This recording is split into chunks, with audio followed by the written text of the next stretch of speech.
Praise God. Hallelujah.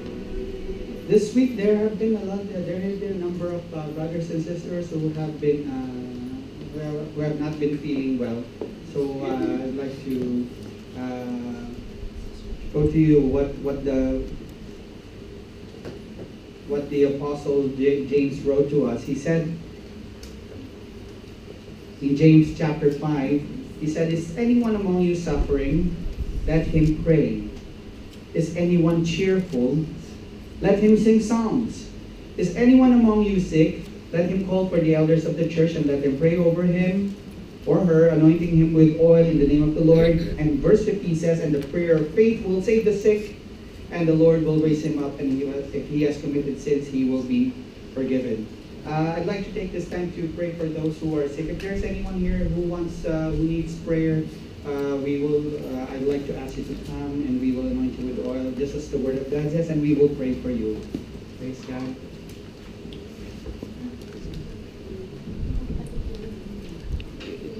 Yung kanina.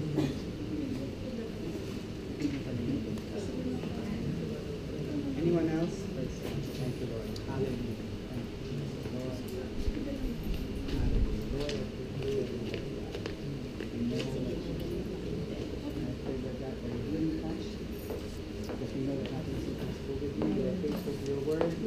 Said that you anoint us with oil and pray for them and prepare a safe way for us to rise in Jesus' name.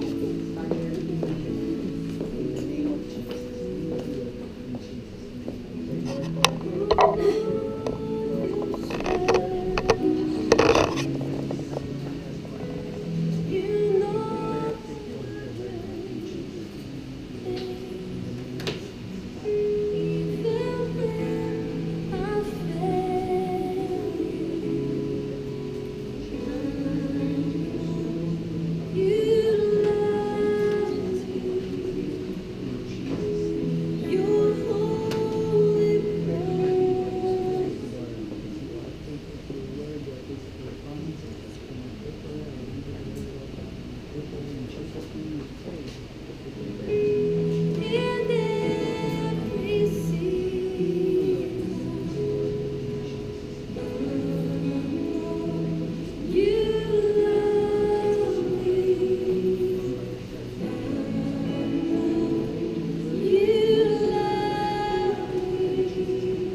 Praise God.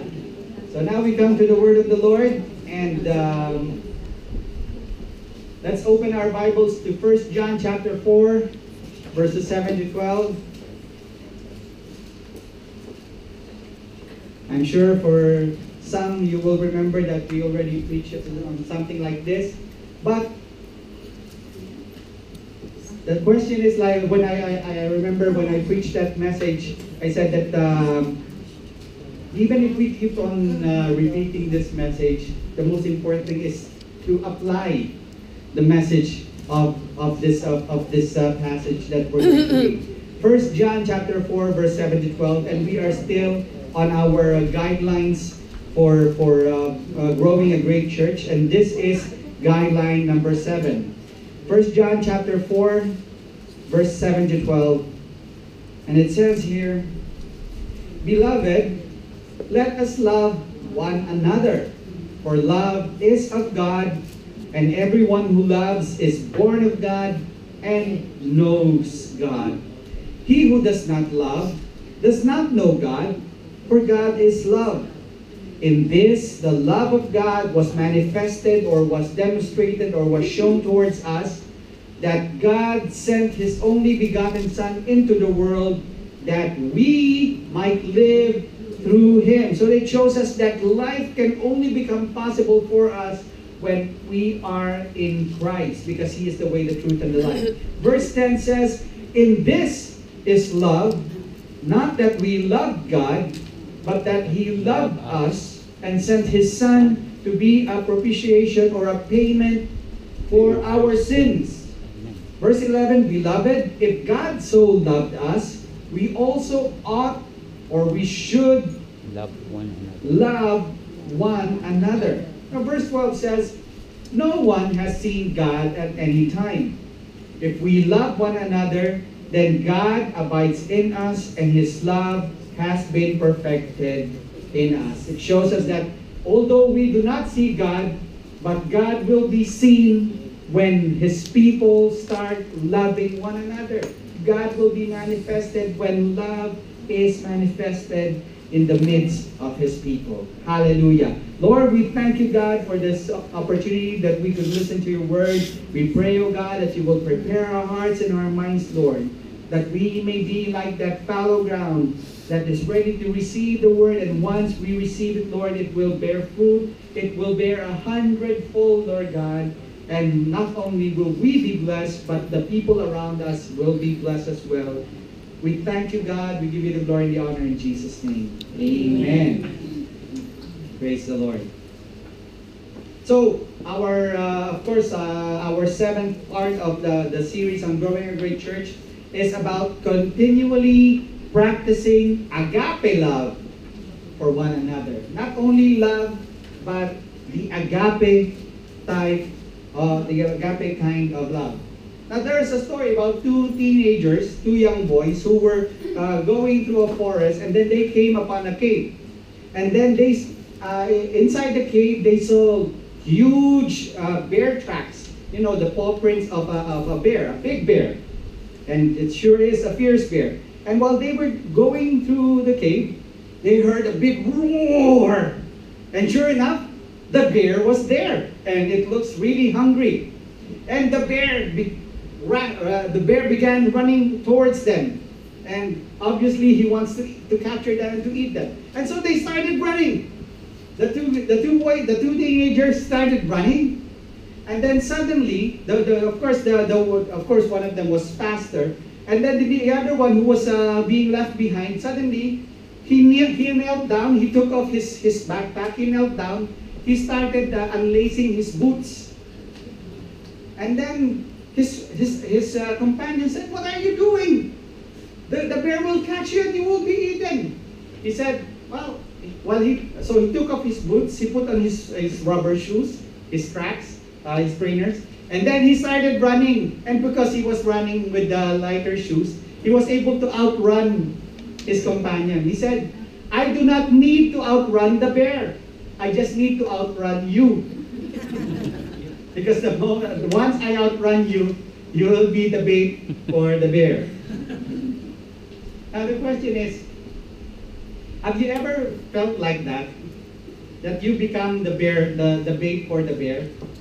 That sometimes you feel like you are the scapegoat, the one who bears all the blame, the one who bears all the responsibility, or you become like the sacrificial lamb. You are the most convenient, the least important to the people. When the going gets rough, they leave you out. It's like you are a dead weight for them. Do you feel that, or have you experienced people who claim that they love you, and once everything is not going well, they will ditch you just like that? I'm sure, maybe not all, but some of us may have felt that when everything was going well, they're always by your side. Oh, everything is going well. It's so rosy. But when the dark clouds start coming in, when the storm is really fierce, and then when you look around you, there's no one there. And that's what we call, those type of people are what we call fair weather friends. Fair weather, they're only there when the weather is fair. When the weather is bad, they're no longer around. But do you agree that all of us have a desire to be loved?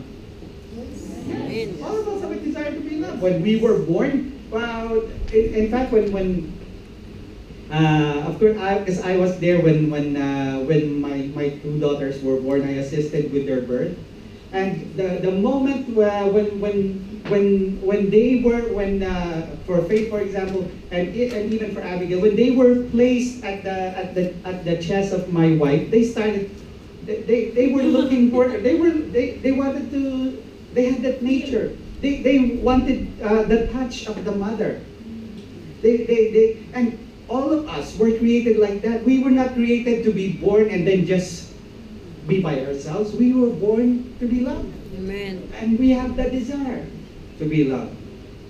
You remember the I love you virus? Do you remember where it came from? The I love you virus was created by a Filipino, and the message the people who were affected received a message with the title I love you on the subject line. And an email message. The email message, the title of the email message is I love you. And then the attachment is entitled Love Letter for You.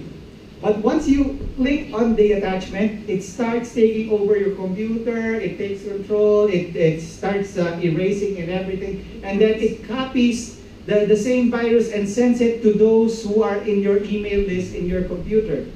And within a few days, around 45 million computers were affected by this I love you virus. And it cost around $5.5 to $8.7 billion in damage. Why did this virus spread so rapidly in such short a time? One person said, the fact that the words I love you were written there, it shows that a lot of people want to be loved.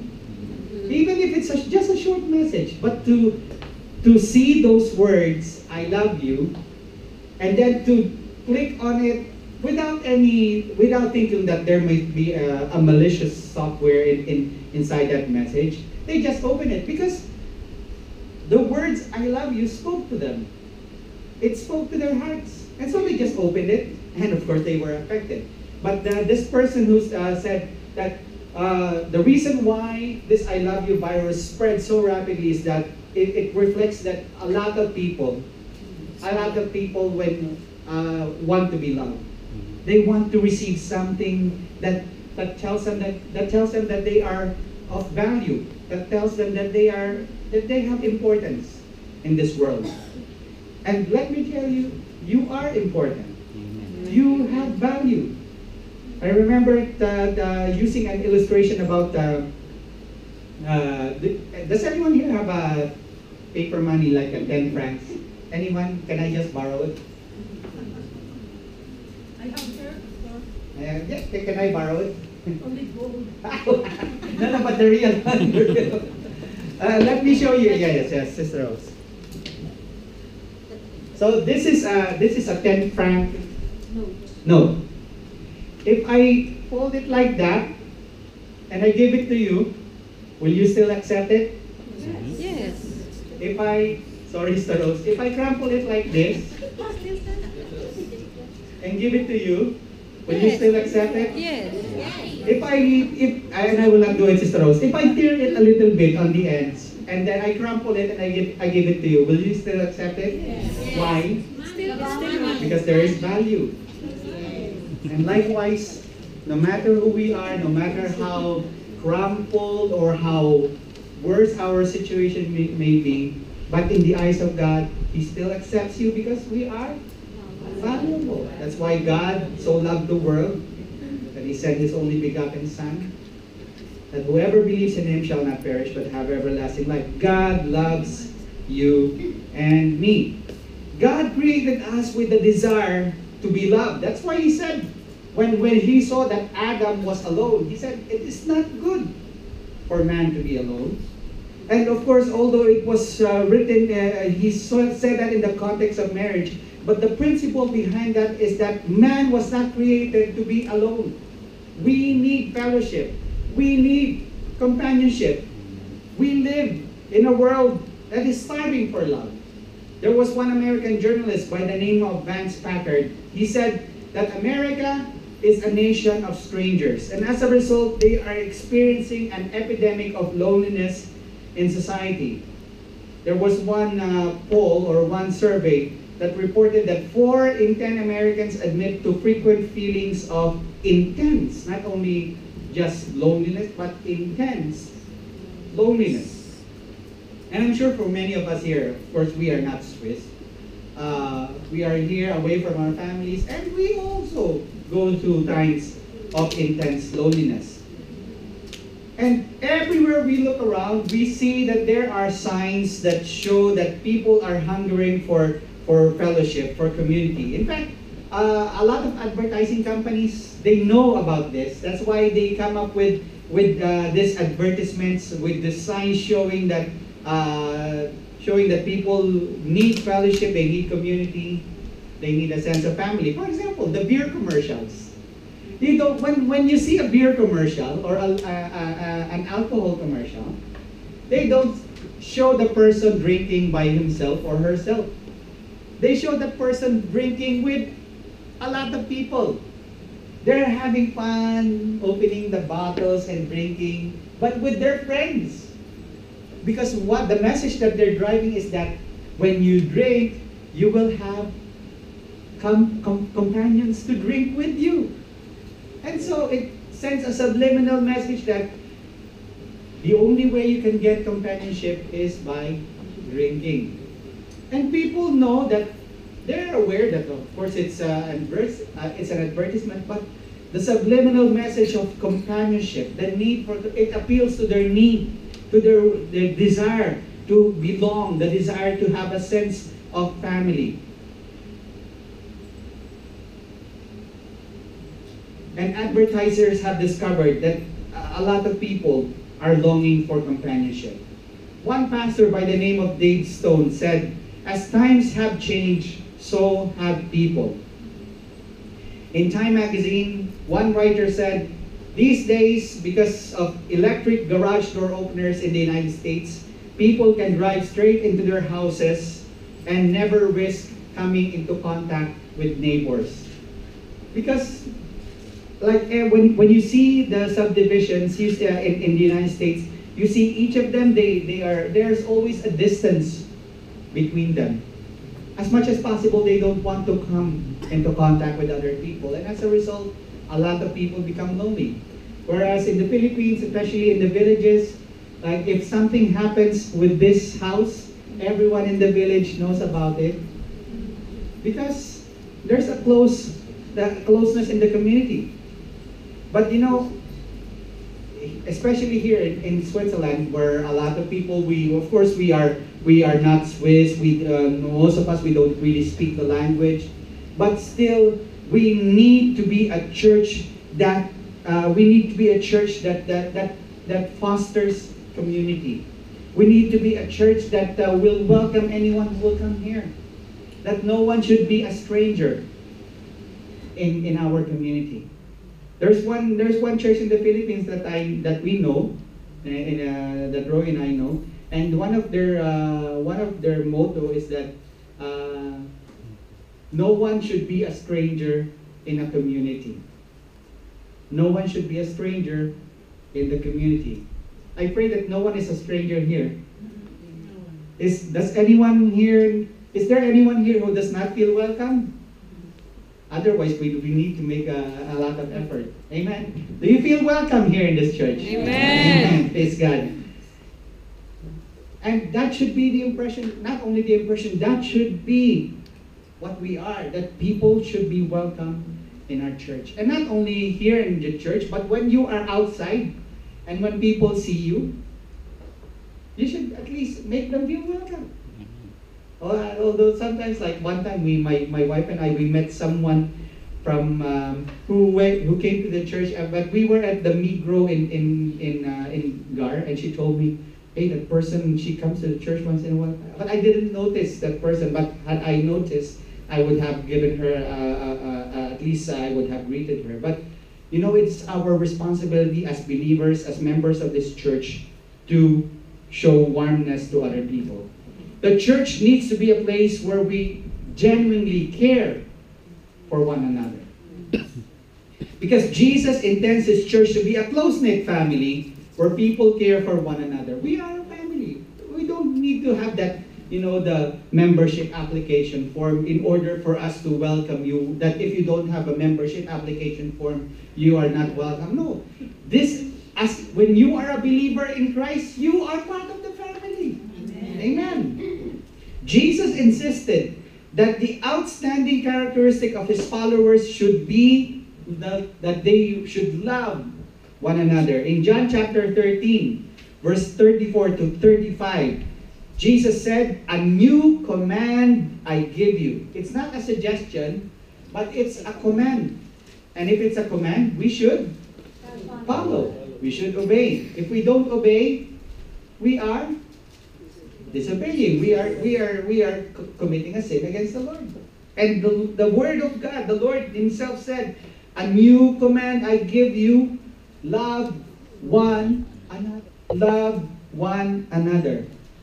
Not love some, not love a few, not love those who only love you, but love one another. No exemption. No? No exemption. Love one another. And Jesus went on and said, "As I have loved you, so you must love one another." Remember the 10-franc bill? If Jesus has accepted you as who you are, no matter how crumpled, no matter how sinful, no matter how problem-filled we are, as Jesus has loved you, so you must love one another. Why? "By this will all men know that you are my disciples, if you love one another." You want the people to know about the Lord? You want them to be saved? You want your families to be saved? Amen. Then show love. Show love. You want your colleagues to be saved? Then show love. You want your neighbor to be saved? Then show love. But what does it mean? What is this kind of love that we are talking about? What is agape love? So what do we mean when we say that we love something? In English, there is only one word for love. And oftentimes it is used for many other things than the love that we understand, that we understand it to be. Some people, in English, we say that we love our pets. But it's not the same as loving a person. We also say we love chocolate, we love our children, we love our parents, we love our spouses, we love Christmas, we love pizza, we love Burger King, we love Starbucks. Anything that makes us feel good, we love. But the New Testament was originally written in the Greek language. Because if you will notice later on, in the New Testament is, or even the Bible, the original texts were originally were in Aramaic, which is the Hebrew, and Greek, because Greek was the common language during that time. Remember that Israel was also part of the Roman kingdom, and there are some, especially in the old world, there are some that were part of the Greek Empire, and so Greek was the common language that time. So when Paul was writing his epistles, most of them were written in Greek. And so the New Testament was originally written in the Greek language of the common people. And in the Greek language, there were a good number of words to express affection for something. And when they are translated into English, they are all translated as love. But there are 4 basic words in Greek that we see most often. Number 1 is the philos, or phileos. This refers to friendship or brotherly love, phileos. And then there's the eros, or the romantic or passionate kind of love. That's why you have the word erotic. And then there's the storge, or parental love, the love of the parents towards their children. And then the last is agape, which is love for the sake of love. Now, what's the difference between the first three words and agape? First of all, the first three, phileos, eros, and storge, are based on what the other party or the other person does for you. So it varies. If the person does not like you, your love towards these people is a bit lower, a bit less. That's the phileos, the eros, and the storge. And sometimes, for parents, if your children are not really obedient, sometimes you tend to favor this one over the other one. Any parents who had that experience of favoring your one child over another? That's a storge kind of love. So the first three are based on what the other party does for you. The level of this love may vary depending on what they do for you. It is based on what you get from these people. So that these kinds of love are expressed from what you receive from them. But agape is a different kind of love. Agape is sacrificial. Agape exists only for the benefit of the one being loved. It is an unselfish kind of love. It is not for your own. When you have agape love, you love not for your own good, but for the good of the other person. I remember John F. Kennedy, the late president of the United States. He said, "Ask not what your country can do for you, but ask what you can do for your country." If we were to reword it, we should say, ask not what your brother can or your sister can do for you, but you should ask, what can I do for my brother or my sister? And that is the agape kind of love. The greatest definition of agape love is found in 1 Corinthians chapter 13, verse 4 to 8, the love chapter, where it says, love is patient. Love is kind. It does not envy. It does not boast. It is not proud. It is not rude. It is not self-seeking. It is not easily angered. Woo! It keeps no record of wrongs. Oh. Sometimes when people say sorry and then they will remember, they start taking off a list in their minds. And that's what keeps them from releasing forgiveness, when they keep a list in their minds. And then forgetting the fact that but God Himself, He does not keep a list of our sins against Him. So who are we to keep a list of people's offenses against us? Love does not delight in evil, but rejoices with the truth. It always protects, always trusts, always hopes, always perseveres. Love never fails. Love never fails. The agape kind of love, it never fails. Okay, so now we understand, Pastor Ron, we know what agape love is. So how do we do it? How do we demonstrate it? Of course, we need to have a model of that agape love. And that model of agape love is none other than the Lord Jesus Christ. He is the greatest example of agape love. 1 John chapter 4, verse 10, it says, "This is love, not that we loved God, but that He loved us. And He sent His Son as an atoning sacrifice for our sins." As a propitiation, atoning sacrifice. Because the Word of God says, without the shedding of blood, there is no forgiveness of sins. We cannot pay our sins. Our sins cannot be covered by the blood of bulls and lambs. They cannot be cleansed. Although before, in the Old Testament times, they were making blood sacrifices just to cover the sins of the people. But they are not totally taken away, because even the conscience is not really that clean. But when Jesus came, when Jesus was sacrificed on the cross, when His blood was shed, anyone who puts his trust in the Lord, his sins will be taken away. His sins are clean, are cleansed, so that we can stand righteous before God. That's why the veil in the temple was torn, so that now man can come before the presence of God. Whereas in the Old Testament, when the temple was still standing, only the high priest could come into the Holy of Holies. Because the high priest needs to have confessed his sins, and he should have made a sacrifice for his sins. Otherwise, if he comes into the presence of the Lord, into the Holy of Holies, behind the curtain with sin in his heart, he will die immediately in the presence of the Lord, because no sin can stand before the presence of God.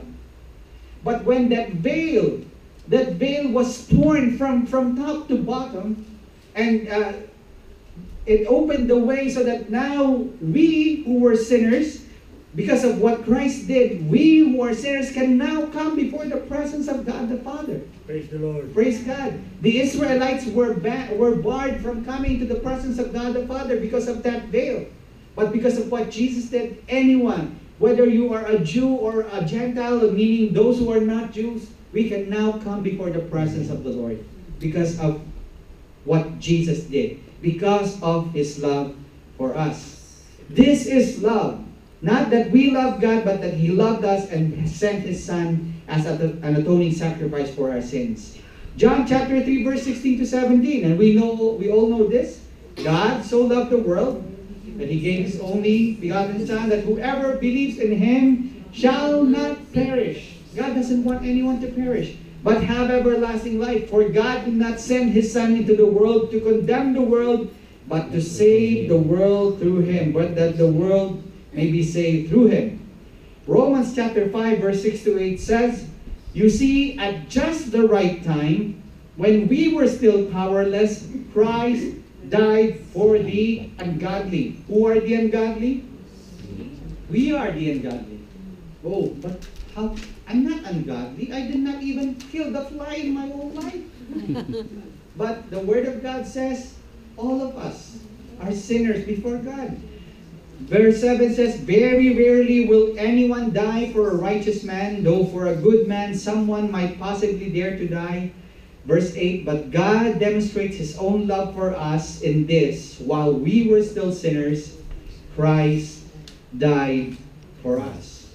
Hallelujah. When I was in 5th grade in the Philippines, we, after playing basketball, my friends and I went to a small swimming pool, a private pool, which they converted to a public pool. You can pay and then you can go swimming. And I didn't know how to swim.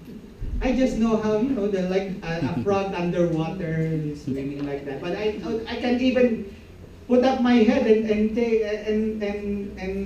breathe. I don't even know how to float. Until now, I don't even know how to float.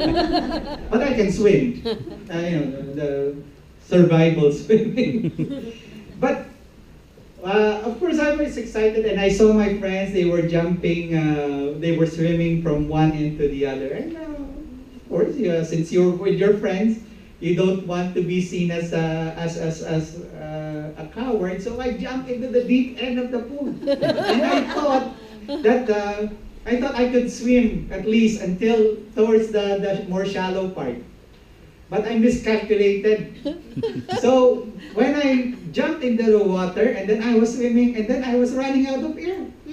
And I don't know how to put my head up like that. And I realized I was drowning. And so I said, well, anyway, and now the time is here, and it's time for me to say goodbye. So I stopped struggling. And then suddenly, my friend, I felt my friend, he grabbed me and he dragged me to the shallow waters. And then I pretended to be brave and yes. I can put up a front. But, if my friend did not see that I was drowning, maybe I will not be here. My wife will not, my children will not be here. But praise God, there was someone who saw me.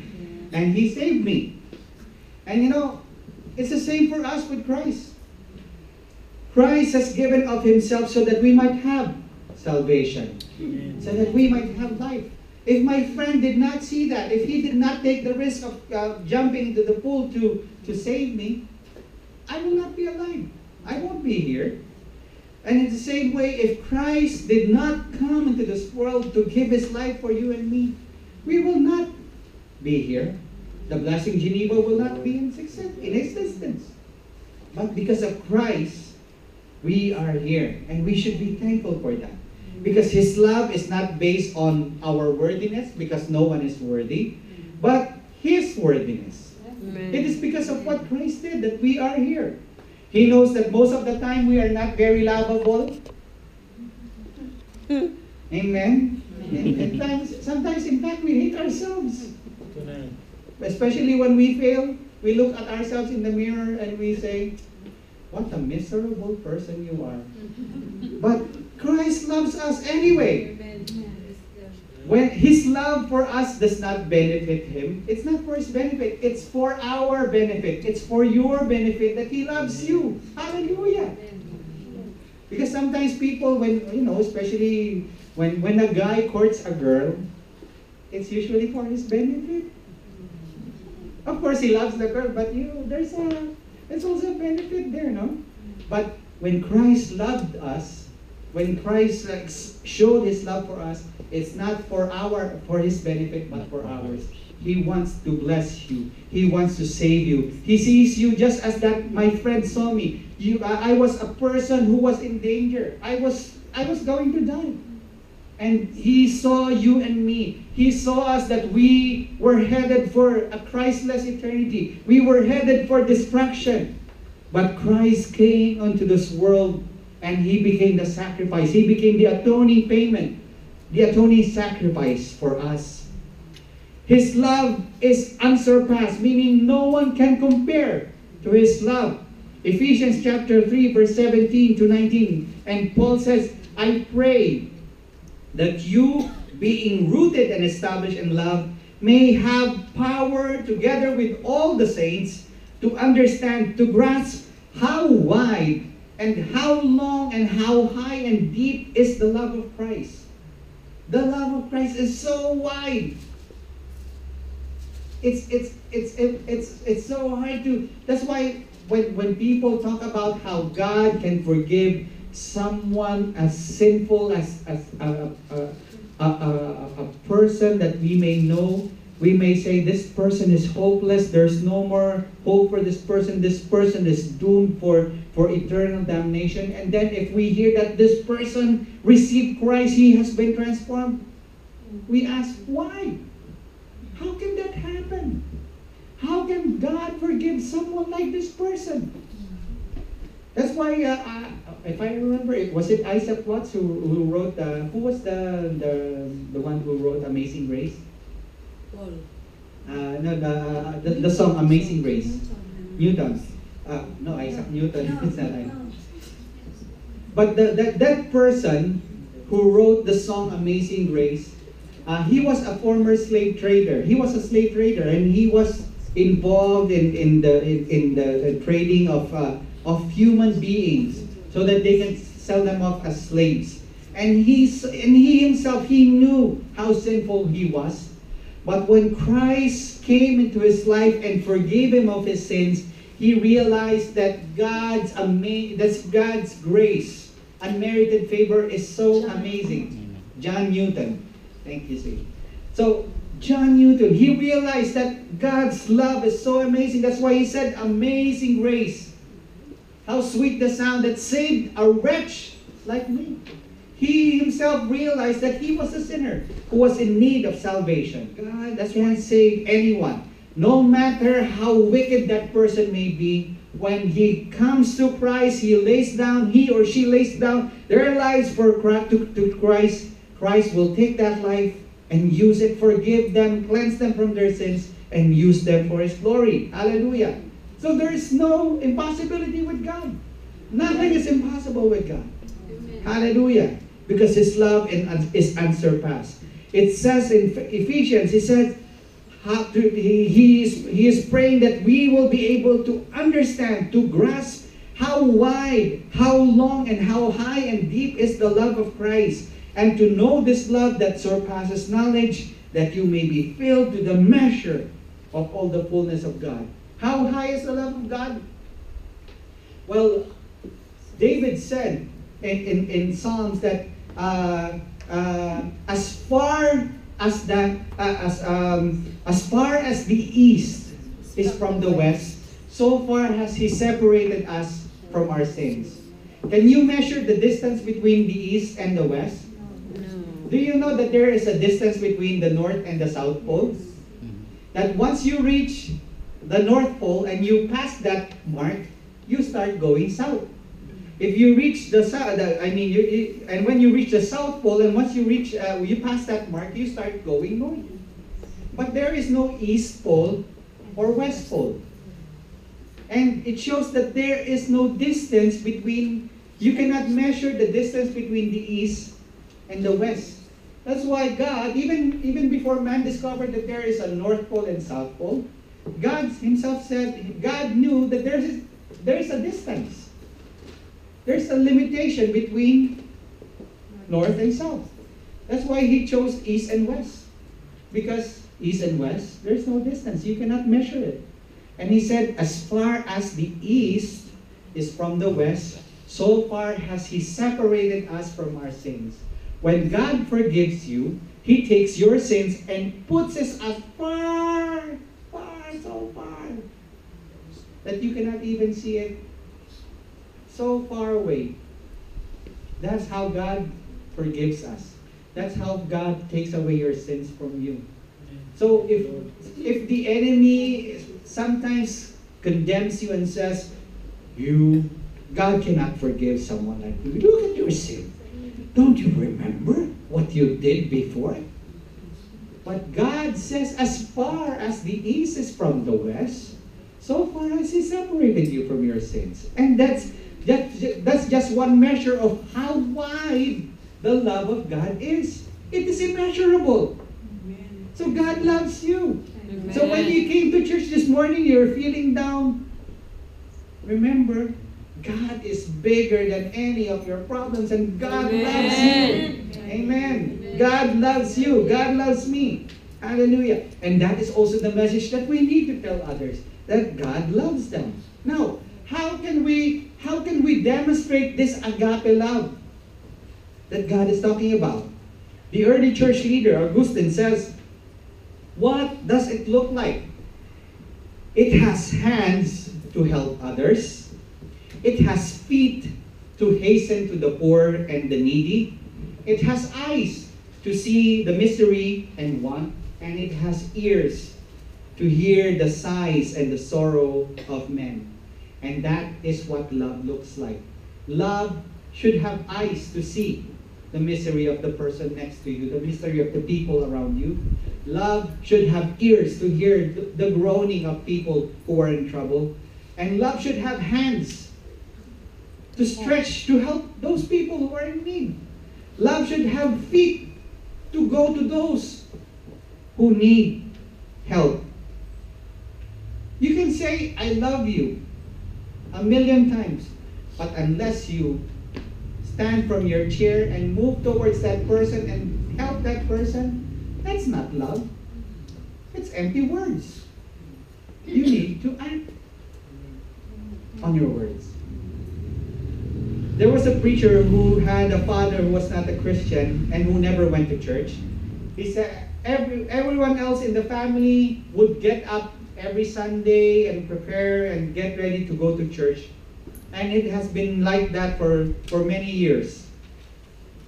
And then of course when he already had a family of his own, he would come every Sunday morning to see his dad, to try to invite him. But his dad will always refuse, saying, you don't really care for me. You just want another name in your membership and another person to give to the offering. That's what he always tells his son. And for so many years, he just kept on refusing his son's invitation. And then at his old age, he had throat cancer. He had throat cancer, and of course he was hospitalized. And when his son came to visit him, he saw that there were a lot of flowers surrounding his dad, and a lot of get well cards all from the people in the church. And then, of course, since he could, and these people, they came and they prayed for the father. And then when the preacher came, the dad saw him. He motioned to have him be given a piece of paper and a pen, and he wrote some words. He quoted from some words from the play Hamlet, written by William Shakespeare. He said, "In this harsh world, draw your breath in pain to tell my story." And the preacher said, "Dad, what is your story?" And the father wrote, "I was wrong. I was wrong about the church." He said that the preacher said that he managed to get to talk about with his dad about Christ, and his father received Christ before he died.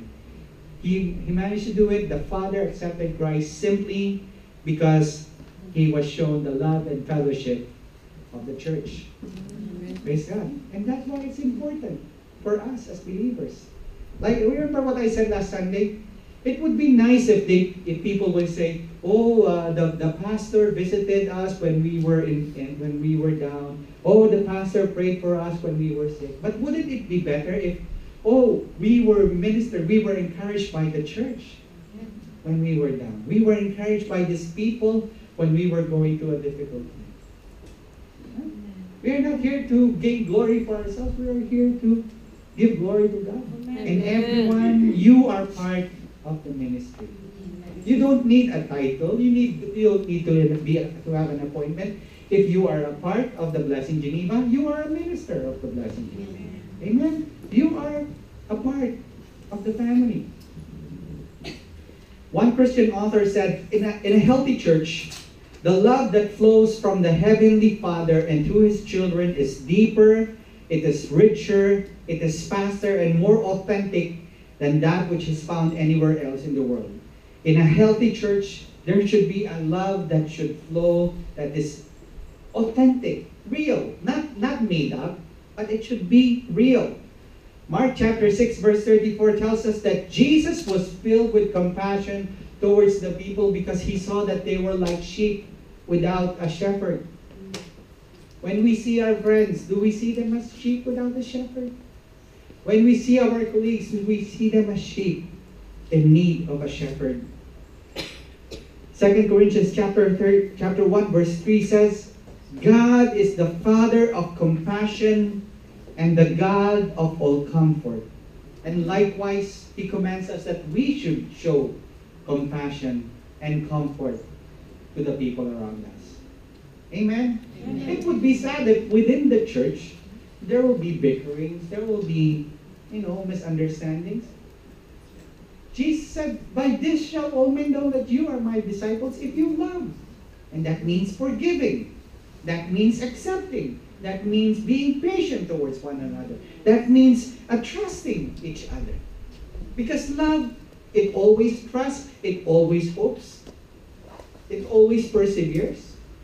Amen? Amen. Now, remember what I said about that preacher? He said, "I will keep on preaching until it becomes a reality in the church." And I remember I already preached something about love, but it wouldn't hurt to be reminded again, right? To be reminded that Jesus said, Jesus did not say, "By this shall all men know that you are my disciples," when you have a big church, when you have a big building, when you have a big mission field. No. "By this shall all men know that you are my disciples," when you love one another. It is only by love that people will know that we are His disciples. Colossians chapter 3 verse 12 to 14. Paul said, "Therefore, as God's chosen people, you are chosen.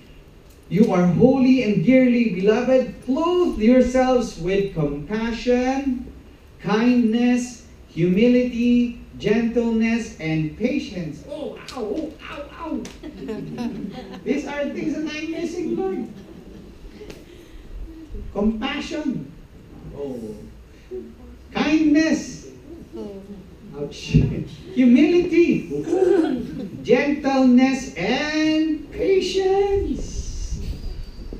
bear with each other, and forgive whatever grievances you may have against one another. It's a command, my brethren. It's a command.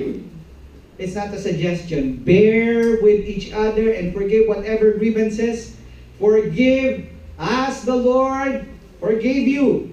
And over all these virtues, wow, over compassion, kindness, humility, gentleness, and patience, over all these virtues, put on love, which binds all these together.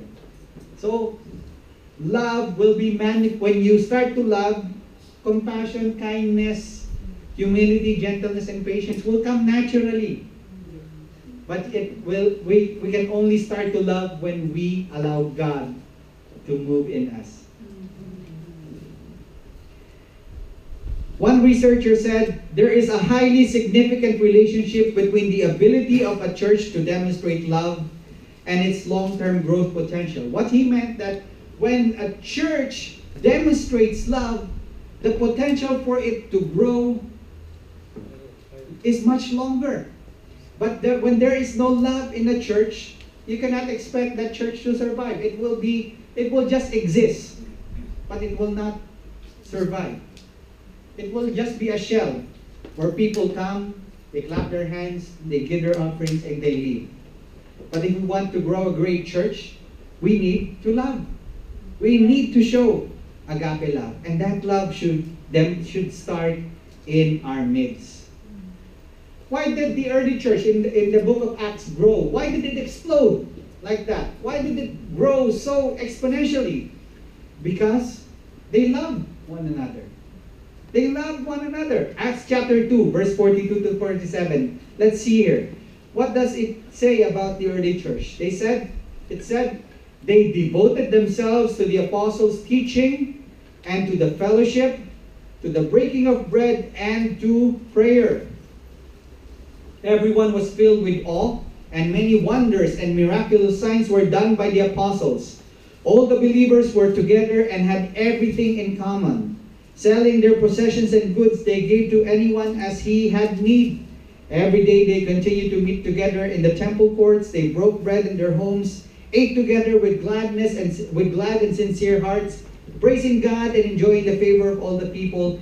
And the Lord added to their number daily those who were being saved. Wow! Because they were demonstrating love. When there is a group of people who genuinely believe something, who practice it with all their lives, and who really enjoy each other, then it will grow. It will grow. And people will see it and they will be attracted to it. What's going on with this group of people? And they will be attracted to it. You know, like those insects when they see a lamp in the dark, they will be attracted to it. And we should shine. As Christ said, we are the light of this world. We are the salt and the light of the earth. We should not hide it. We should not hide it only in the third floor of number 17 François Dussault. But it should be manifested outside. Amen. Amen. Not only in 17 Rue Ferrier, but outside. Amen. Hallelujah. There was one person who says the average church is like a bag of marbles. You know, marbles, when you have a bag of marbles, they scratch against each other and they make a little noise, but they don't really affect each other that much. Because marbles, they're solid. But the church should be like a bag of grapes. You know, when you put grapes together and you mash them together, what do they produce? Grape juice. And that should be the church. We should not be marbles. Yeah, we knock into each other, but nothing happens. But we should be a church that are like grapes. We knock into each other, we blend, and then we give out something. We have something to offer to the world. Amen? Amen. Because practicing agape love is the true test of faith. 1 John chapter 3, verse 16 to 18. This is how we know what love is. That Christ laid down His life for us. And we should lay down our lives for our brothers. If anyone has material possessions and sees his brother in need, but has no pity on him, how can the love of God be in him? Wow, this is more practical. You see your brother, your sister in need, you have a lot of food, and you see your brother and sister hungry, and then you say, God bless you, brother. But you don't even give that person a piece of bread. Shame on you if you don't do that. This is how we know that we belong to the truth, and how we set our hearts at rest in His presence. Verse 18 says, "Dear children, let us not love with words or tongue, but with actions and in truth." Amen? Amen. Amen. That's why it's nice to be in the kitchen ministry, because you can feed people. But it's also nice to be here in the ministry of packing away the stuff. In fact, whatever ministry you are in, when you do it for God and because you want to minister to the people, that's a blessing. And God sees that and He will reward you. Praise God. But we do it because we love the Lord, we love the people in the church, we want to minister to one another. Remember what I said last time? If I do not use my gifts, I am robbing you. If you do not use your gifts, you are depriving me. We are here to minister to one another. And of course, we minister to the world. So remember that the illustration of the paper bill, the money that I showed. No matter who we are, no matter what our background may be, no matter how crumpled or torn we may be, but God, because He's so valuing us, because He values us so much, He came into the world. Jesus Christ came into the world. He died on the cross. He rose again from the dead so that you may be saved, because He values you and me. You are important to God. You are important to God. Amen. There was one person in the United States a few years back. There was a sort of a craze about this, what they called pot-bellied pigs. Pigs. And this kind of pig, they come from Vietnam. And there was a craze about people advertise these pigs that they can be your pets. You can train them. You can, like, if you have a dog, if you like the dog, you can put them on a leash. The pigs, you can stroll them around on a leash, and you can tie ribbons and anything. And they do. Yeah, the pigs, they're okay. And a lot of people, they like that, and they started buying these pigs from Vietnam and thinking that they can be pets. But the problem is, yes, of course they can be pets. But the problem is, of course, they're pigs. They get big. And once they get big, they're no longer like pets. They become aggressive. And so, after a while, when the pigs started growing, a lot of people, they realized they're not meant to be in the home. So they're wondering, where can we dispose of the pigs? We can turn them into bacon, of course. In the Philippines, we'll turn them into lechon. But it's not that easy in the United States. But there was one guy, he also had a pig, and he was so much in love with this pig that he even has a bed for the pig. He even has, he really treated the pig like a member of the family. And then what he did, he went even further. He came up with this advertisement saying, if you have these pigs and you want to dispose of them, instead of turning them into bacon, bring them to my house, to my place. Yeah. And he had a large property, and in this property he had the pigs. They were living a luxurious life. In fact, he had 180 pigs. Wow. And he had a little swimming pool for the pigs. Oh. He had piped-in music, classical music for the pigs. And when they sleep on on pine shavings. The wood shavings. The wood shavings are from the pine trees, and they can eat as much as they want. Wow. And they are not afraid of being turned into bacon someday. And this guy, he says, we are all put on earth for a reason. And he said, I guess these pigs are the reason why I'm here. Now, of course, we would be simply amazed. It is amazing, no? To find a person like this who would accept these pigs. For me, I'll start a business, a roast pig business, but that is not. But it is amazing. But there is something more amazing than that. The central theme of the Bible is that our majestic, all-powerful, all-knowing, perfectly holy God He is passionately in love with you. Amen. He is passionate. He loves you more than any lover that this world can come up with. He loves you and me. He loves you so much. Hallelujah. Even though we are imperfect, sometimes we are openly rebellious, sometimes we are indifferent, but He loves you. Amen. Hallelujah. And you see, in many ways, sin makes us more unlovely than those pigs. Why?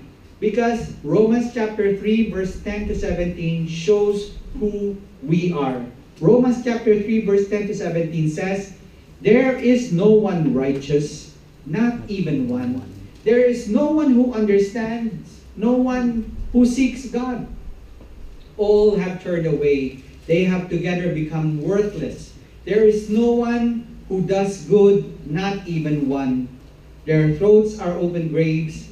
Their tongues practice deceit. The poison of vipers is on their lips.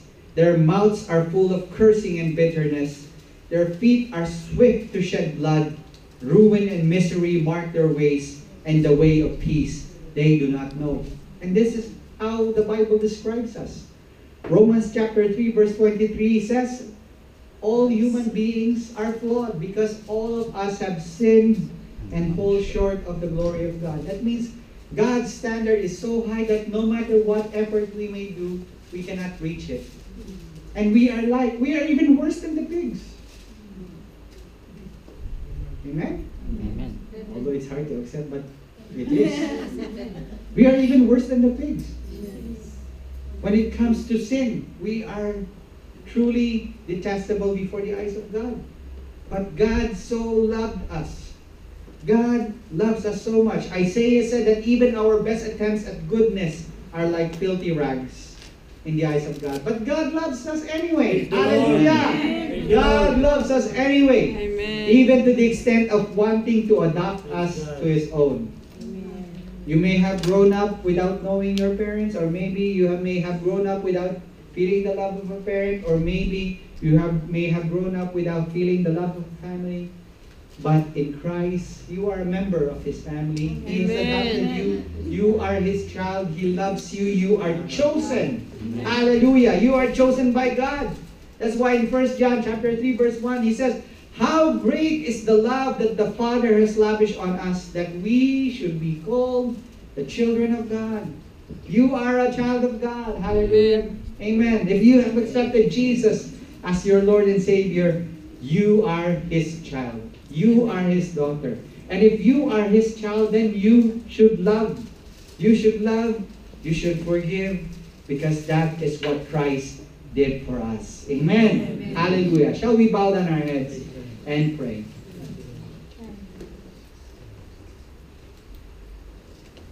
The world outside is looking for love. There are a lot of people who are crying out for love. But the one true, the only genuine love that they can experience is the love of God. The agape love that we are talking about. And now that you have heard it, now you have heard what agape love is. Now you have known who the greatest demonstration of agape love is. And now you know how you can demonstrate that agape love. Then it is time for you to be a channel of that love. Because, like what I always quote, you're the only Jesus that some people will ever see. Your colleague, may know you, but he may not know if that you're a Christian. It's time for you to show that love. You may win that person, or you may be skillful in presenting the gospel, in demolishing the arguments. But if there is no love, what's the point? Even Paul himself said that even though he may have the tongue of angels, but if there is no love, it's nothing. Lord, we pray, just as we have heard this morning, we pray for your grace, O God, to flow through us, Lord. That we, O God, may understand how much you love us. That even though we were unlovable, even though we were imperfect, but you still loved us. And just as we receive that love, O God, may we, Lord God, also show that love towards others.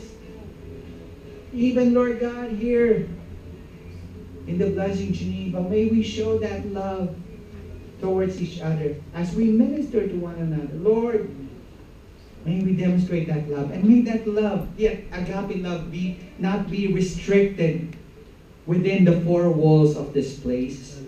But may it be manifested when we go out, when we are in the bus, when we are in the train, where we are at home, whether we are walking. May that love be manifested, Lord, and that people will see, oh God, people will see, Lord, they will see that light, and they will be drawn unto you, Lord. Oh, hallelujah. We thank you, God. Thank you, Lord. Bless us. Bless your people, oh Lord God. In Jesus' name we pray. Amen. Hallelujah. Praise God. Hallelujah. Praise the Lord. Now we will be taking our second offering. This is for the support of our church here. And like we said, this is for the members. And this is purely voluntary.